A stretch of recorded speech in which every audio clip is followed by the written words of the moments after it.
Chapter 3. Bruises and Secrets. The morning I started work in Laleli, I woke up with a knot of dread in my stomach. In the dim half-light filtering through the barred window, I could still see the faint bruise along my mother's upper arm, yellowish at the edges where it was healing. She lay beside me, breathing slowly and shallow, her face drawn. I watched her for a moment, remembering how I used to love curling up next to her when I was a kid, seeking warmth during those brutal Ukrainian winters. Now, the only warmth we shared was the forced proximity in this cramped room. My eyes drifted to my own reflection in the small mirror propped against the wall. A dull bruise marked my jaw from when he had slapped me, the faint outline barely visible under a thin layer of concealer my mother had given me. I did not like wearing makeup, but it felt safer to hide any traces of violence. If anyone in this new job asked too many questions, I would have no good answers. I heard him, my mother's so-called savior, moving in the hallway. I was tense. Every time I sensed him, my body locked up in a mixture of fear and anger. He owned my mother in some unspoken way. That much was clear. The way she bowed her head, checking his mood before speaking, the way he would flick her aside with a grunt when he was bored. And I had to watch. Watch how she clung to him anyway. Watch how he used her and me to fill whatever void in his life needed filling. I got dressed quickly in the least ragged outfit I owned, dark jeans, a black sweater, and scuffed boots. My mother stirred, blinking blearily. "You'll be late," she said softly, though it was barely sunrise. I nodded, grabbing a piece of bread from last night's leftover meal. My stomach cramped, but I forced myself to swallow at least a few bites. In the small living room, I encountered his mother. She stood with arms folded, a silent specter. "Günaydin," I murmured politely, a mumbled good morning. She responded with a curt nod, hardly seeing my gaze. I waited for her to say something else, but she just turned and shuffled into the kitchen. Then he appeared, rubbing sleep from his eyes, wearing loose sweatpants and a stained t-shirt. "Ready to go?" He grunted. I forced a nod. We walked out together, the chilly morning air prickling my cheeks. Our building's stairwell smelled of damp concrete and roaches. I tried to keep a step behind him, hugging my arms for warmth. Outside, the city was yawning awake. Shopkeepers raised their metal shutters, while the smell of fresh cement drifted from a cart on the corner. He marched ahead, lighting a cigarette. I followed, quiet, an uneasy swirl in my stomach. Maybe this job was normal, folding clothes in a store, helping foreign customers. But the tension in my chest said otherwise. We took a crowded bus. People shoved and muttered in Turkish. I clung to a pole, trying not to fall every time the driver braked. He stared out the window, ignoring me. Eventually, we reached Laleli. It was nothing like the touristy Istanbul glimpsed in postcards. It was more of a business district, with rows of shops selling leather jackets, shoes, fur coats, knockoff designer bags, anything that might tempt traveling merchants. The sidewalks were hectic, Russian and Ukrainian shoppers bargaining loudly, Turkish vendors hollering back. I caught snippets of Russian, which felt both comforting and jarring. He led me down a narrow street lined with store signs in both Cyrillic and Turkish. After weaving through a throng of women carrying plastic-wrapped bundles of clothing, we arrived at a building whose exterior was plastered with faded posters. We climbed a couple flights of stairs, entered a long corridor, and finally stepped into a shop. It smelled of stale cologne and fur. Racks of coats, fox, mink, faux loomed like shadowy sentinels. Behind the counter stood a stout man wearing multiple gold rings, his hair slicked back. His tiny eyes darted to me immediately. He said something in Turkish to the man who brought me, and then they shared a knowing smirk. My skin crawled. I wished I could melt onto the floor. He introduced me using my name, Ina, but I noticed he did not bother to mention my mother. The shop owner studied my face, the bruise concealed under foundation. His gaze traveled down my body, making me want to zip myself into a bag. "She'll do," he finally said in Russian. "We have enough girls who speak Russian, but another one can't hurt." I swallowed. The man, the one who owned my mother, patted me on the shoulder like I was a cow being sold at auction. "Listen carefully, do what he says, do not cause trouble." Then he stepped back, checked his phone, and left without saying goodbye. The shop owner introduced himself as Bakir. He waved a hand, motioning for me to follow him behind the counter. His accent in Russian was thick, but passable. We get many women from Russia, Ukraine, Belarus. They buy fur and take it back home to sell, he explained, shoving a plastic-covered mink coat into my arms. If they speak only Russian, you help them. Understood? I nodded, hugging the coat as if it could shield me from the tension in the air. The fur felt unnervingly soft under my fingertips. What do I say? I asked. He rolled his eyes. Ask them what they want, show them coats, encourage them to buy more, or a pricier one. If they argue about price, pretend to be on their side, negotiate a discount, but keep them in the shop, keep them spending. So that was the job, lure in customers, cajole them into parting with their money. I could handle that, I guessed. It was far better than staying at that apartment with the hateful stares and potential outbursts. He pointed to a corner where a tall, thin girl with bleached hair was folding coats. Her name is Zara, he said. She'll show you the ropes. Zara looked up, flicking her eyes over me without smiling. She wore heavy eyeliner and had a half-bored, half-weary expression. You're new, right? She asked in Russian, her accent crisp. Yeah, I replied. She nodded, continuing to fold. Zara. Just do what Bekir says. Do not speak too much about yourself, and if a man comes in looking for something that is not a fur coat, keep your mouth shut. I blinked. What else would they be looking for? She glanced sideways. You'll find out. A sense of unease prickled at me. But I helped her fold coats, line them up by size and style, an array of browns, silvers, blacks. The store had that damp heaviness, like a place that has seen too many shady deals. By noon, my shoulders ached from lugging coats around.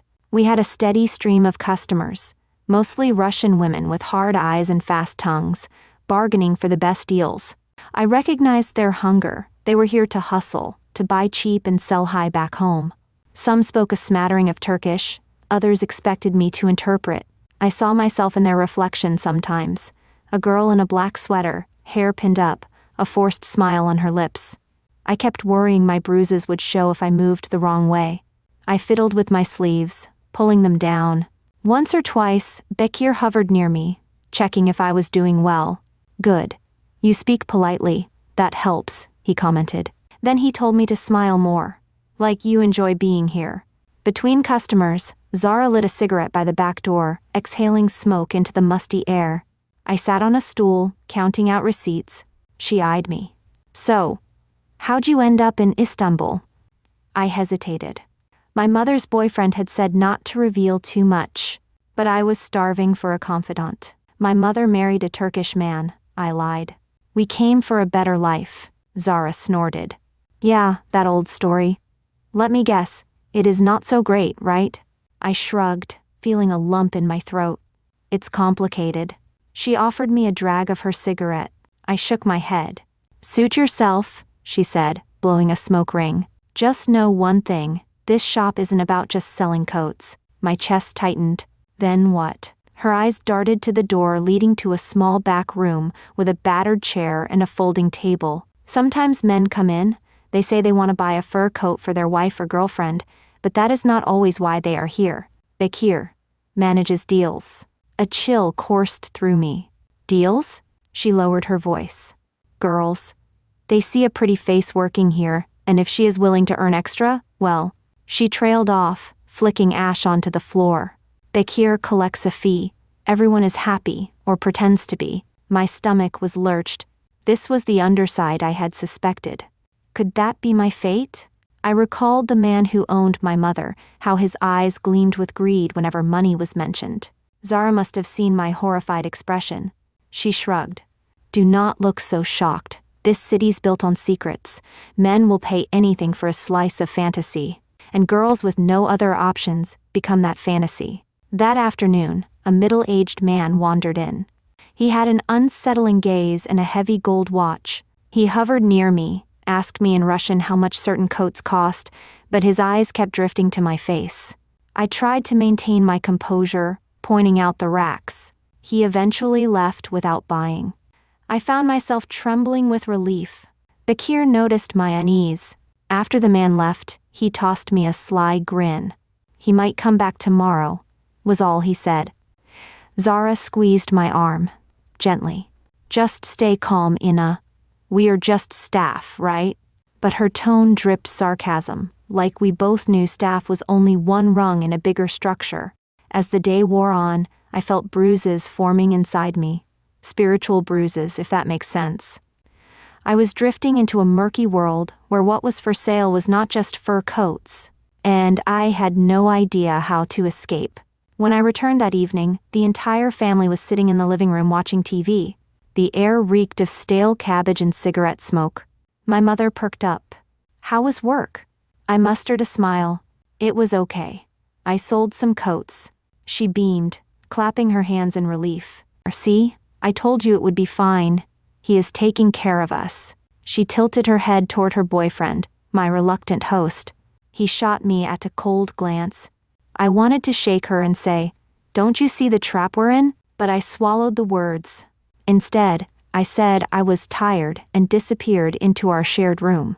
Late that night, I heard my mother whispering with him in hushed tones. "She'll be good at it," he said. "Russians trust their own. We will make something out of this." My blood simmered. I pressed the pillow over my ears until their voices blurred into a nightmare hush. A few days later, I came home early. The shop had closed for some unknown reason, Bekir said. When I stepped inside the apartment, I heard my mother's muffled sobs. Heart pounding, I followed the sound to the living room. He stood over her, fists clenched, face red with anger. She sat hunched on the floor, tears streaking her cheeks, arms raised protectively as though she expected a blow. I froze in the doorway, afraid of stifling my breath. "What's going on?" I managed to croak. He spun, eyes blazing. "None of your business. Go to your room." She lifted her gaze to me, lip trembling. "Ina, please." Before she could finish, he grabbed her by the wrist, hauling her to her feet. I sprang forward instinctively, but he shot me a glare so malevolent it rooted me to the spot. "You want to join?" He sneered. The threat churned my stomach. My legs wobbled. My mother shook her head wildly, trying to calm him. "Don't. She's just a girl," she murmured. Then he dragged her into the bedroom, slamming the door. I heard a thud, a muffled cry. I stood there, nails digging into my palms so hard they nearly drew blood. In the next room, his mother and grandmother pretended to watch TV, as if they heard nothing. Rage and helplessness tore at me simultaneously. Eventually, I heard him stomp out of the bedroom, keys jangling. He left the apartment without so much as a glance in my direction. When I was sure he was gone, I darted into the bedroom. My mother lay curled on the floor, hair disheveled, clutching her side. "Mama," I whispered, voice breaking. I knelt beside her, gently checking for injuries. She winced but managed to sit up. A bruise was forming near her rib cage. I helped her onto the bed, tears burning my eyes. "Why don't we leave?" I breathed. "He's hurting you, hurting us." She pressed a trembling hand to my cheek. "We cannot. He is supporting us, Ina. We have nowhere else." I wanted to scream, "Stop lying to yourself," but the raw fear in her eyes crushed my voice. She was already owned by him, in her mind and body. Maybe she believed she deserved it, or that it was the only path to keep me clothed and fed. My mother's blind love had darkened into raw dependence. In the days that followed, we tiptoed around him, offering no resistance. My mother walked gingerly, hiding her bruises under long sleeves and forced smiles. I pretended not to see the new swelling under her eye. Late at night, once everyone else was asleep, I would creep into the bathroom. There, I would examine the marks on my arms, the faint lines on my face. It was not always from direct hits, sometimes it was from the emotional weight of seeing her battered, from hearing her sob into her pillow. Secrets pressed down on us like a heavy blanket. We acted like normal employees, normal tenants, normal mother and daughter. But behind those forced smiles, we were suffocating. I tried to find comfort in work, ironically enough. Anything to be out of that apartment. At least in Bekir's shop, I was busy. I did not have time to reflect too much on my mother's plight. But each day, a new wave of foreign men or women would pass through, some with questions that hinted at more than just for sales. Zara told me stories of how some girls ended up servicing men in a dingy back room or in a cheap hotel to close a deal. Don't let that happen to you, Zara warned one afternoon, chewing gum ferociously. You're too young, and once you cross that line you might never leave. One evening, as I was leaving the shop, Bekir stopped me. Your father figure told me you might want more ways to earn, he said, tapping his gold rings on the counter. My heart lurched. He's not my father, I muttered. Bekir shrugged. Whatever. Just know there are men who pay double for a pretty girl who speaks Russian. You could help your mother, no? You want to see her happy, right? I did not answer. My throat felt swollen. That was his pitch. I could make money to ease my mother's burdens. I could prove my worth to the man who beat her. Bekir softened his voice, leaning in. Think about it, Ina. It is not so bad. A few hours, and you will have enough money to live well, maybe get out of that apartment. Every nerve in my body screamed, no. But the idea of escaping that apartment, that family's hateful glare, the violence, how tempting was that? Even if it was a lie. I stepped away, shaking my head, words stumbling. I'm not interested, he sighed, as if disappointed in a stubborn child. Suit yourself. But men like him, they do not take no easily. I fled, practically sprinting into the street. My mind whirled with the horrifying knowledge that he, my mother's owner, was pushing me towards something I had sworn I'd never do. That night, I returned to find the apartment oddly quiet. My mother was in bed, turned to the wall. I sensed the tension in her rigid shoulders. I touched her gently, feeling the bruise near her ribs. Mama? She rolled over, eyes brimming with tears. He told me about the extra money, she whispered, shame coloring her cheeks. He said it'd help us move to a better place, away from his mother. My skin prickled. You can't seriously be okay with this. She squeezed her eyes shut. Of course I'm not okay with it, she hissed, voice trembling. But what are our options, Ina? He said we owe him for everything. He paid for the bus, the visas, the rent. We are in debt. Debt. That was the word that turned my insides cold. He had found a new way to lock us in. I felt tears burning my throat. Mama, we need to run. This is insane. She grabbed my hands, desperation in her grip. Where? We cannot even speak Turkish well enough to ask the police for help. We have no money of our own. If we run, we will be on the streets. I sat there, tears slipping down my face, realizing the ugly truth: we were trapped. Trapped by debts, trapped by fear, trapped by the illusions of survival. And he owned my mother, body, and soul. Now he wanted to own me too. Over the next few days, I felt like I was living in a haze. My mother tiptoed around him, cooking his favorite dishes, laughing at his dull jokes, always scanning his face for a flicker of approval. If he was in a good mood, the atmosphere lightened slightly. If he was in a bad mood, we cowered. One morning, I noticed a fresh bruise on her wrist, shaped like someone's grasping fingers. She hurried to cover it with a sweater. I pretended not to see, though it felt like a dagger in my chest. She would flinch when he touched her shoulder or kissed her cheek. But later, she would defend him to me, whispering that he was just stressed about finances. At the shop, Zara noticed my growing despair. Once, she found me crying quietly in a storage area. She placed a tentative hand on my back. You can't keep letting them do this. I just looked at her with red-rimmed eyes, unable to voice the complexities of debt, fear, love, loyalty. She seemed to read my mind. I get it. But if you stay, it only gets worse. One rainy night after an exhausting day at the shop, I came home to find him alone in the living room, sipping raki from a small glass. He nodded at me, half smirking. So, how's Bekir? Fine, I muttered, easing off my wet coat. He leaned forward, flicking the TV remote off, focusing all his attention on me. You are a smart girl, Ina. You could do better than just selling coats. You want to help your mother, don't you? My muscles tensed. I am helping. He clicked his tongue. Not enough. You see, your mother and I have plans. But we cannot do it if we are buried in bills. I shuddered at his frankness.